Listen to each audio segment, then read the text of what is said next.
कपड़े मर्द उतारते हैं, मुंह औरत छिपाती है। मर्द की बेशर्मी पर शर्मिंदा औरत होती है। छेड़खानी मर्द करते हैं और घर में बंद औरत को किया जाता है। नमस्कार, मैं हूँ अर्षिता शर्मा और आप देख रहे हैं नजर टुडे। औरत ज्यादा मेकअप लगाती है ताकि प्यार की निशानी को छिपा सके। घर आए मेहमानों का मुस्कुराकर स्वागत करती है, रसोई में छिप कर रोती है क्योंकि उसे यही सिखाया गया है कि बोलने में तुम्हारी ही बदनामी है। समाज तो यही कहता है, वो लड़कियों को पीटता है तो क्या हुआ, प्यार भी तो करता है। लेकिन कभी सोचा है कि इस प्यार के बदले में किसी दिन औरत भी प्यार का पलट कर जवाब देने लगे तो क्या होगा। इतनी बड़ी दुनिया में कोई ऐसी जगह नहीं है जहां औरत को डर न लगता हो।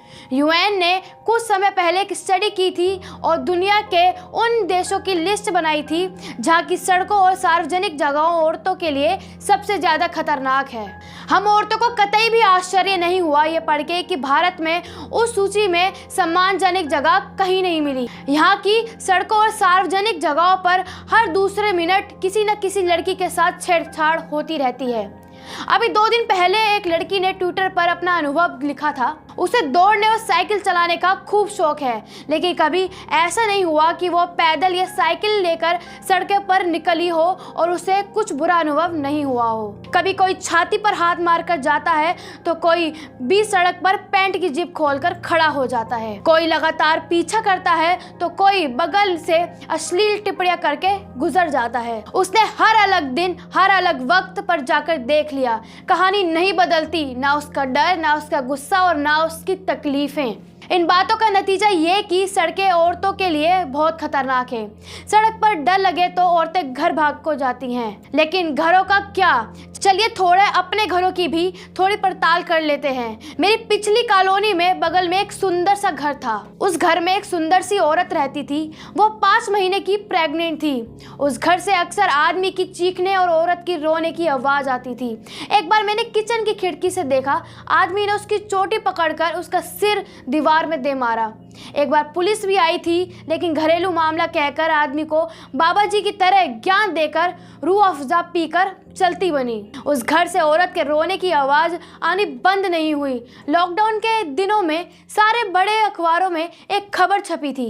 25 मार्च से लेकर 31 मई के बीच 1477 महिलाओं ने घरेलू हिंसा की शिकायत दर्ज की थी। इतने कम समय के भीतर घरेलू हिंसा के इतने सारे केस पिछले 10 सालों में भी नहीं आए थे। अगर 1477 सुनने भर से आपका दिल बैठ जा रहा है तो नेशनल फैमिली हेल्थ सर्विस की रिपोर्ट भी पढ़ लीजिए, जो कहती है कि घरेलू हिंसा की शिकायत 86% औरतें कभी हिंसा की रिपोर्ट नहीं करती हैं, न पुलिस के पास जाती हैं और न किसी से मदद लेती हैं। हिंसा की रिपोर्ट करने और मदद मांगने वाली औरतों का प्रतिशत सिर्फ 14 है और उनमें से सिर्फ 7% औरतें पुलिस में न्यायालय तक पहुंच जाती हैं। यानी हमारा महान देश के महान घरों में वास्तव में रोज मर्द के जूते खा रही औरतें की संख्या उससे कहीं ज्यादा है, जितनी नेशनल क्राइम रिकॉर्ड ब्यूरो की फाइल में दर्ज भी नहीं है। एनसीआरबी की रिपोर्ट कहती है कि भारत में हर तीसरे मिनट एक औरत अपने घर में पीटी जाती है।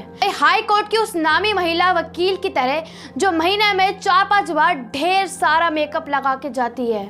चेहरे पर फाउंडेशन की मोटी परत और आंखों के नीचे ढेर सारा कंसीलर होता है। कोई कुछ नहीं कहता था, लेकिन जब वो नजरें चुराकर बात करती और हर आधे घंटे में आईने में अपना मेकअप चेक करती तो साथ की महिला समझ जाती थी पिछली रात की कहानी। पिछली रात वो फिर से पिटी थी अपने पति से। पिटी तो प्रीति सिंह भी थी अपने बॉयफ्रेंड कबीर सिंह से, जिस पर हॉल में खूब तालियां बजी थी। 4 दिन बाद फिल्म के डायरेक्टर संदीप रेड्डी बग्गा ने एक इंटरव्यू में कहा कि वो प्यार ही क्या जिसमें थप्पड़ मारने की आज़ादी ना हो। बकौल बग्गा, मर्द की पिटाई भी उसका प्यार ही है। आदमी जितना ज़्यादा प्यार करता है, औरत उतना ज़्यादा मेकअप लगाती है ताकि प्यार की निशानी को छुपा सके। घर में आए मेहमानों का मुस्कुराकर स्वागत करती है, सबसे झूठ बोलती है, रसोई में छिपकर रोती है क्योंकि उसे बचपन से सिखाया गया है, क्योंकि बोलने में तुम्हारी ही बदनामी है। हिंसा मर्द करता है और बदनामी औरत की होती है।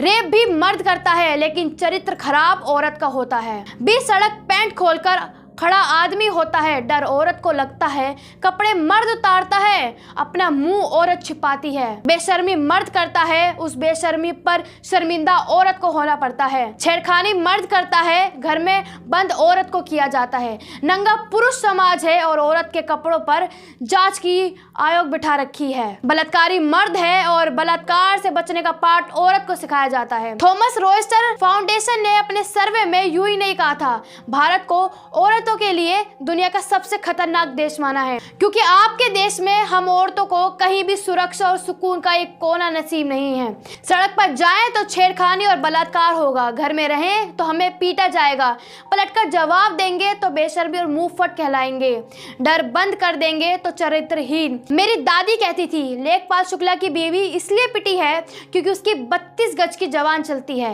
वो पलटकर जवाब देती है, जब मर्द को गुस्सा आए तो चुप हो जाना चाहिए, मर्द से औरत की कोई बराबरी नहीं है।